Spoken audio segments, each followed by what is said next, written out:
Obviously, June in Louisiana, one of the hottest months of the year, and of course, that doesn't mean that football is going to slow down anytime soon. So, of course, we brought in the busiest man, not just at LSU, not just in Louisiana, but in college football, LSU quarterbacks coach Joe Sloan. Coach, how we doing? Doing great, guys. Good, good. Number one, we just want to start.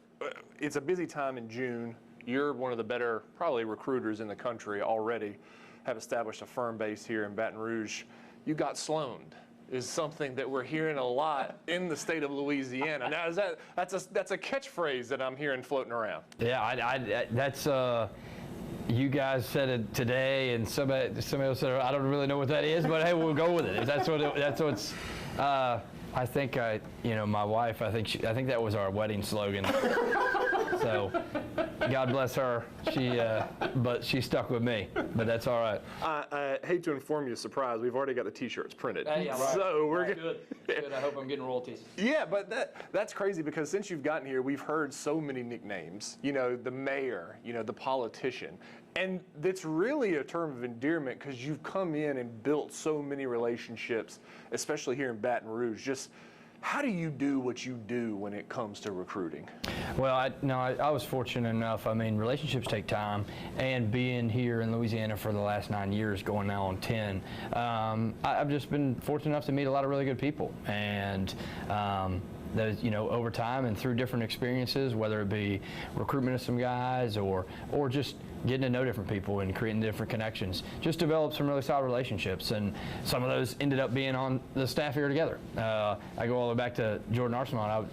We recruited a kid who played for him, right? And now we're working together. So it's that's where those things get built. So it's been fun. It's been really fun, and it's interesting now being in Baton Rouge and being around a lot of those people maybe more often. And June's always a fun month. You just get a lot of players, a lot of prospects, a lot of high school coaches all over here on campus. So it's been great. Because one of your mentors, Skip Holtz, obviously a legend in Louisiana Tech lore.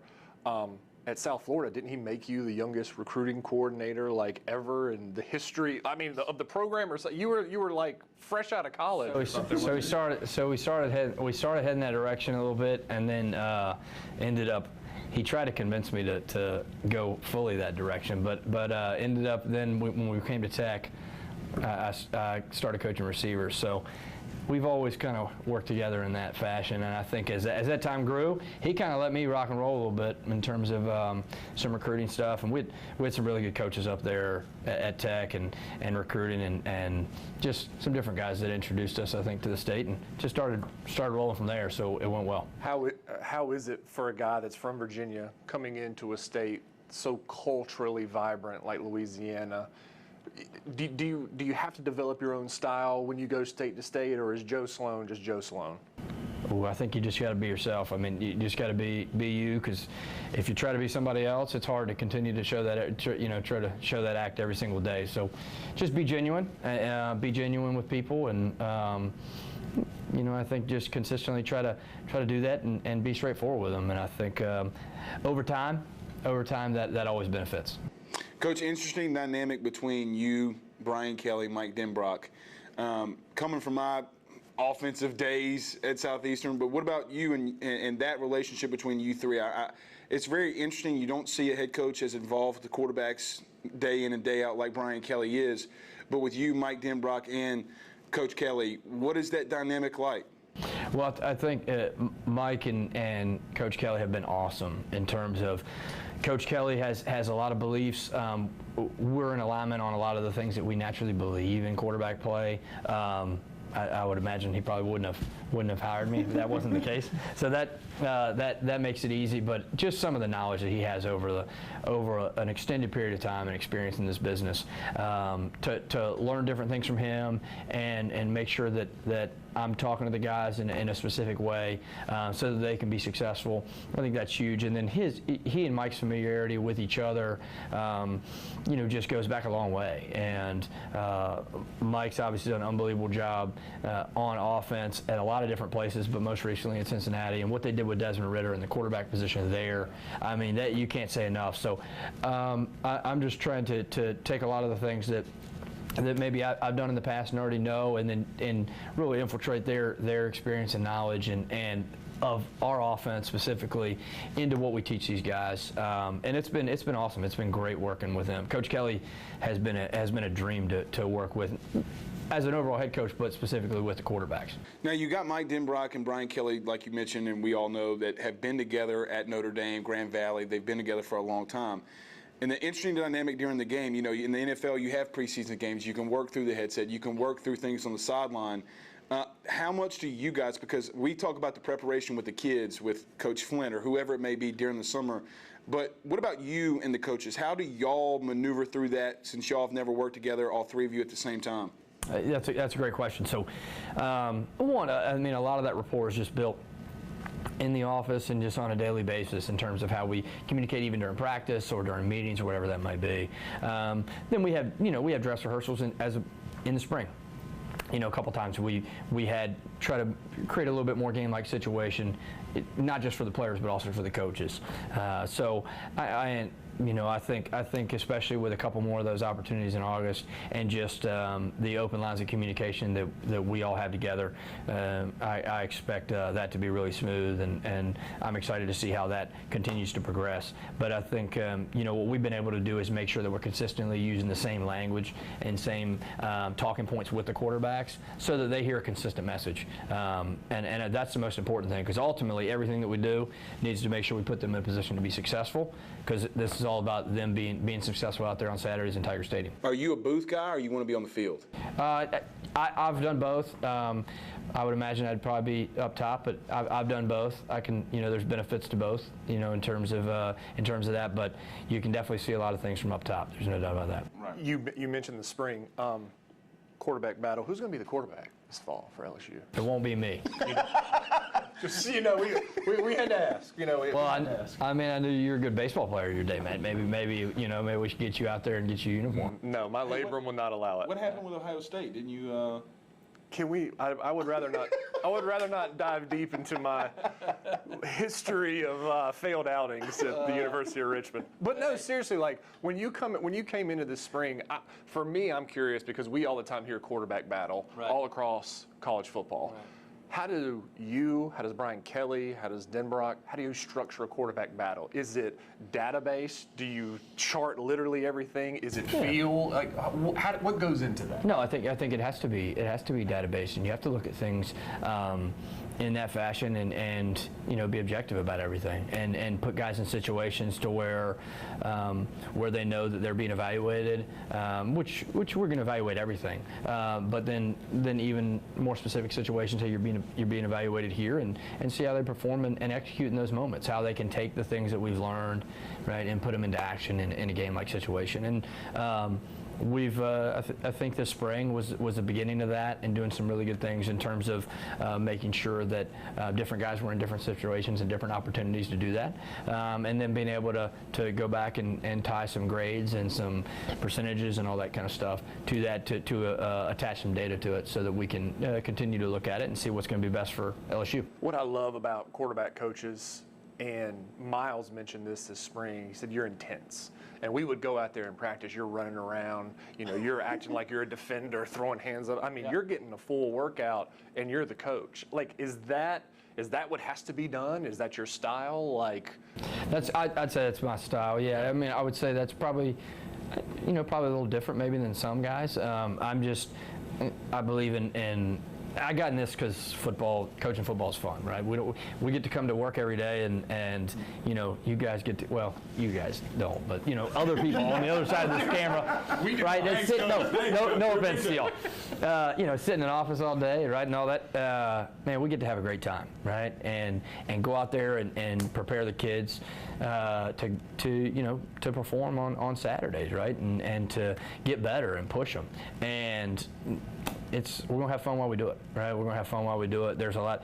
College football's hard, right? Yeah. College football's hard. So if you can't enjoy it and be passionate about it and be excited about it, it's really tough to continue to come to work every single day, because this is a year-round deal, And so I definitely try to bring that out, and I want to bring out their passion and their energy. So no, we definitely like to go out there and get around. It doesn't hurt that I can move around. I don't work out enough, So this helps during those times. Well, it's crazy to me because meeting you, you've got a great personality. You're a vibrant guy, but you're kind of mild mannered. You're not one of these big personalities. But it switches obviously when it goes on to that field. Because I remember walking out there and seeing you, and I was like, this dude's crazy. This dude's crazy. But there's some people that say that. There's a method to the madness, obviously. Yeah, so we, again, trying just to bring out their energy and push them that way, and it helps. It helps definitely with Mike being in charge of the offense and me being able to focus on those guys. I can do some different things, right? Where I necessarily don't have to be involved in maybe the other 60 guys that are out there on offense. So that helps drastically, and it lets me just really focus on that group, which has been good. I try to be able to switch it on and off. Maybe there's some people upstairs who might, wish I switched it off more. But no, it's definitely, we make sure that I hope the guys enjoy, right, being around me and being around my coaching. And I think for the most part, right, we're able to do that. So when you are gonna, do a drill, you sack one of the quarterbacks in one of those drills. Do you say you just got Sloan? Are we gonna do? Is this gonna be a new thing or? No. Like, Miles, you just got Sloan. Like, we want the audio coach. Well, listen. Some of the athletes that we're playing with, and then me, there's a big difference, right? So at times if I act like I sacked them, I might, but I sure don't act like I blocked any of these guys that are across from us. But I'll have to, every once in a while you got to take some jabs, right? See if you can poke at them a little bit. How great is it to have Brian Kelly as hands-on with that group, with your group? Man, whenever you're involved with the group, you get to where, you set up a drill, for example. And here's the drill, here's what we're doing, and you're focused on coaching it, to have his set of eyes on the side looking, and for him to be able to see maybe something that I didn't see, or see it from a different perspective, and to be able to give those guys a second voice. I think that's what's so important, and I think that benefits our quarterbacks. Like I said, we're speaking the same language, but it's from a different perspective, and it's from a different experience level and things that he's seen, to where that he can he can coach them and put information back into them that they can use. And I think that's what's been awesome. So that that they can just hear as much as they can, so we can give them as much information as we absolutely can, so that they can be successful. So you got 4 different quarterbacks here right now, 4 different personalities, 4 different backgrounds. I mean, look, we saw during the spring, obviously here comes Jay, and then here comes Garrett, and here comes Miles, and here comes the freshman and Walker Howard. How much do you have to change in all of that, right? Like, so we see in the spring game, Jaden comes in, and Garrett. Is there a philosophy difference? Is there a mentality difference? How do you maneuver through all that during the game? Oh, that's a good point in terms of just in coaching and the benefit of being in a quarterback room. You don't have as many players, so I think you can really adjust within and coach within the personality and what works best for that guy, and be able to work together with them to understand how to help them be successful. And that's what I try to do. And Dean Petzing is awesome, and as an analyst with the quarterbacks as well, where he can see me and give some different feedback on terms of my approach or whatever that might be. But a different approach with every guy. I think that's the biggest thing, is making sure that the ultimate goal is to make them successful, and that doesn't mean that I'm going to necessarily have to do it my way, one way, for all 4 guys. I have to coach within the framework of who they are and what's going to make them the absolute best quarterback they can be. And that's what we definitely try to create that through relationships. That's the number one way to know that. So it's interesting when you talk about recruiting, you talk about the relationships, and obviously with the transfer portal now. A kid might not come to the school you're at now, but then maybe 1, 2, 3 years down the road, he might be in the portal. how do you maneuver through that? You know, like I know this is all new for everybody. You know, I know that you're not talking to kids obviously when they're elsewhere, but if they're in the portal, like how does that transition work? Like how do you keep those relationships afloat during the transfer portal, if you even really can? No, you really can. I mean, I focus on the guys that we have in this room right now, and then whoever we specifically target in terms of their recruitment out of high school. I mean, that's that's just the way that I think is best. And right now, just staying in the moment. We have a big season coming up, right? We got the Coach Kelly's first season here at LSU, and just a lot of excitement and a lot of things that we need to focus on in this room, every day as we progress towards this season. How intense is his attention to detail? That's the one thing. You even mentioned alignment, and that was one of the things that we've heard, since day one. But can you just kind of give us a moment or a little bit of a tidbit to just where his mind is on a day-to-day basis? Yeah, again, he's been a head football coach for a long time. And running an organization of this size, there's just so many moving parts, and there's so many different people that you need to make sure understand their role and then how they fit together within the organization. And I think the systems and the structure that he has put in place and how quickly he has, that's what's really impressed me.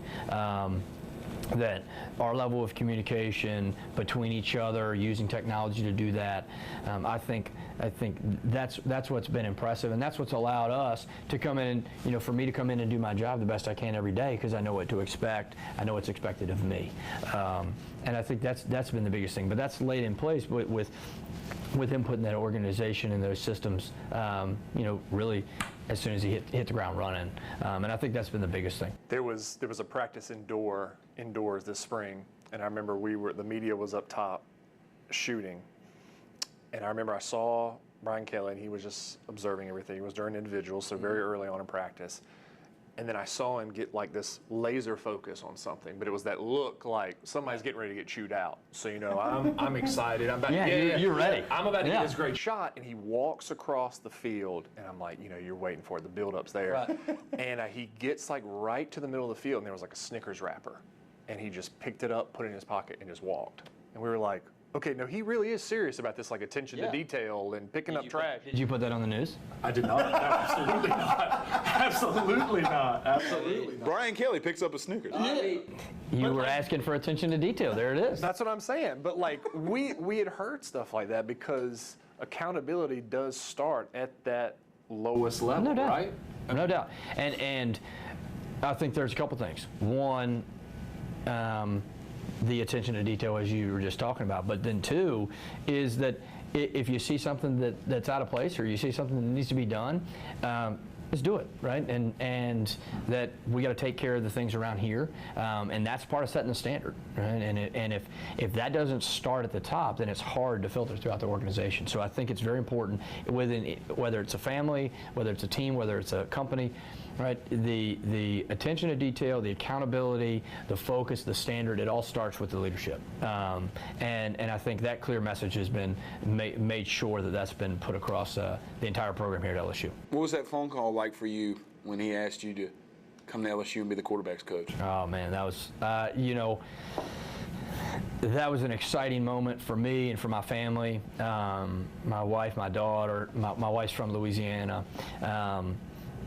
Being here for the last 9 years in this state, I said to somebody, no matter where you are in the country, if you're in college football, you know what LSU is, you know the power of LSU. When you're in Louisiana, it becomes, there's a whole different perspective. Right. And one, I think what you come to understand is the state of Louisiana is unique in itself.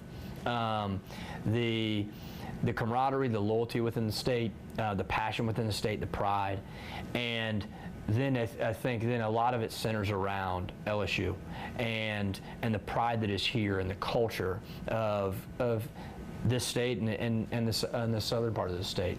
And I think it's special. It's special, and there's something about Tiger Stadium. There's something about Baton Rouge. There's something about the purple and gold. It's just unique, and I don't think there's a lot of great programs in the country. there's nowhere else that has this culture. There's nowhere else that has this pride, this passion, and this football program all in one. And I think that's what makes it special. How do you keep your composure when he asks you, says, "Hey, Joe, come be my quarterback's coach"? You know, for me, I'd be like, "Yeah, I'll think about it, coach." You know, I try to play it cool, but how do you do it? Well, I told him yes, right, but before he could say anything else. I don't blame you. I didn't want him to hesitate. Right. Had LSU always been, at the forefront of you and dream job, a destination for your career? Well, I think for anybody in college football, it's going to be a job that you point out and say, hey, what a place that would be. But then, like I said, during my time here in the state, that's where then it immediately shot to the top. Because you really start to have a true understanding of what this is, how important football is here, what type of young men we get to recruit and coach on a daily basis, and then what the community and how they're going to rally around you. And I think all those things combined, it makes it, to me, the best job in America. You talk about 9 years ago, you being in the state, offensive philosophy has completely changed. We remember a lot of great coaches, I formation, but having to change to go to the spread. Coach, now that when you see young quarterbacks that come into here, are they much more advanced because they run a lot of the same principles, a lot of the same schemes and formation than 9 years ago? Yeah, that's a good point. I think the coaching and the coaching of the quarterback position and offensive football, the things you see guys doing in high school now is just impressive. The decisions they're being asked to make, the coaching they're getting specifically, whether it be technically or whether it be in terms of the scheme. I think the guys that we recruit, the kids in Louisiana, the way that they're coached, the way that they're pushed, and the attention to detail they have within the programs, and how important football is, you can't ask for anything more. But I think it's definitely just high school football in general, and just the everything's a lot of trickle down effect. But sometimes there's some trickle up, right? Okay, and I think I think there's been a lot of that. I think football across the board there's just a lot of different things that are happening now that are cool when you watch the way offenses are attacking defense, and using the quarterback position to make decisions, and pick on certain things that they see across from them. Right. I would attribute it almost to like a point guard in basketball at times, and I think there's definitely a lot of that. You see it throughout football, not just at one level. Did you really get just one B in college? I did. What was the class? Yeah, what was the class? It was a class in the NBA. It was a. You're upset, obviously. But I don't. Yeah. 1B at East Carolina. I did. Pirates. Yeah. Okay. Yeah, I just want gold as well. That's what. Well, I was just. I just hear about your intellectual capabilities, and 1B is. Yeah, there's some people that will argue that. Are you like the captain, CEO of that ship, or what? I don't know. I definitely. I think Mike might tell you. Nah, it's not. No way. But no, it's. I was fortunate enough. I was raised in a family. My parents were outstanding. I got two brothers, and they just always put a premium on education, and my mom was in education, and just pushed us, and I was fortunate enough to grow up in that environment, and that kind of carried over. So yeah, I was definitely blessed that way. I reached out to a station in North Carolina that covers East Carolina, and I said, hey, you wouldn't happen to have any Joe Sloan video, because you were a quarterback, you were a holder, There's no way. And the guy was like, yeah, we had it, but the last hurricane washed out our state, like seriously, like flooded their entire station. That's a good thing for this podcast. And the tapes went with it and stuff. Yeah. So, we're going to find, there's some floating out there, and I'm going to find it. Maybe. And I'm going to send it You to better dig deep. You a cloth chin strap guy, Brett Favre? I was, once I got to college, since I wasn't playing much, it was just whatever was comfortable. It was in high school when I was getting hit, it was like, all right, I need some padding there. But no, it was a good time back then. It was a good time. I also want to go back to, you're talking about quarterbacks and just this new age of quarterbacks. Louisiana, especially for this upcoming class, just littered with really good quarterbacks. If you've got a guy that you're set on, and he's already committed. What's the pitch? Do you pitch him harder? Do you back off? Like, what is that pitch for a guy that claims he's hard on his commitment? Yeah, I mean, I think when talking to any prospects at quarterback to come to LSU, there's so much we have to talk about when it comes to LSU football in general, no matter what position you're playing. When it comes to the recent tradition of the quarterback position here, and when I think just obviously a couple years ago when Joe Burrow played that way, what type of skill players you have around you, and when you play at an elite level at the quarterback position here, you can do spectacular things, and I think that's proven just in LSU football overall. And then when you talk about Coach Kelly and his experience and his past, and his offensive philosophy and his involvement with the quarterback, to go along with Mike Denbrock and what he specifically even did over the last few years up at Cincinnati with Desmond Ridder. I think it's just continual, but it definitely always starts with LSU football. What is that conversation like, really quick, Coach? Like, I know when I was getting recruited, it's, hey, we run zone blocking schemes, okay? Jab, get to the second level. But I would imagine for a quarterback, that conversation that you have with them in recruiting is much more detailed oriented, because I'm sure they want to know what kind of offense, what you're doing here. How much do you get into those details, over the phone versus maybe you guys coming to a camp or an official visit or something like that? Yeah, I think that depends. I think that depends on where the kid lives, how far away, what do you need to do in order to get him to campus, what do you need to talk about. Right. Zoom's become a huge tool, I think, that came out, really started during COVID. It's something that's really beneficial, that's carried over in terms of if there's things that you need to talk about with video conferencing versus talking just over the phone. So I think that's really beneficial. Obviously, you'd always like to get them on campus. And then I would say the quarterback position, it gets detailed, detailed quick. From the development they're going to get, whether that be with our coaching, whether that be in our training room, our weight room, from a sports science standpoint, analytics standpoint, to just our overall scheme, what they're going to be asked to do, coach, I want to play in the NFL. Well, that's good. Let's practice things, and we're going to ask you to do things that are going to carry over to that level. And I think that's important, right? That's what they want to know, and that's what we're going to talk to them about. Only one more for me, I promise. One more. When you won at Louisiana Tech, did you go to Ponchatoula's right there in Ruston? As a South Tangy guy, when I went to Ruston, I had to go to Ponchatoula's. What about you? So Ponchatoula's is definitely good. There's a lot of good spots up there, and seeing as I'm friends with most of the guys who own them, I can't single out one. We're only going to talk about Ponchatoula's. I know, but. Man, we used to bounce around. I lived there long enough, and it's not that big of a place. So I went to all of them. But man, actually after wins, we'd go over Skip. So I can't say right after wins, but I definitely have been to Ponce a few times. Oh yeah, oh yeah, good times. Perfect way to end this. You just got Sloan. You did just get Sloan. You just got Sloan. It had to come back to that. It has to. Coach, we appreciate your time. Thank you so much. Absolutely. Thank y'all so much. No problem. Appreciate it.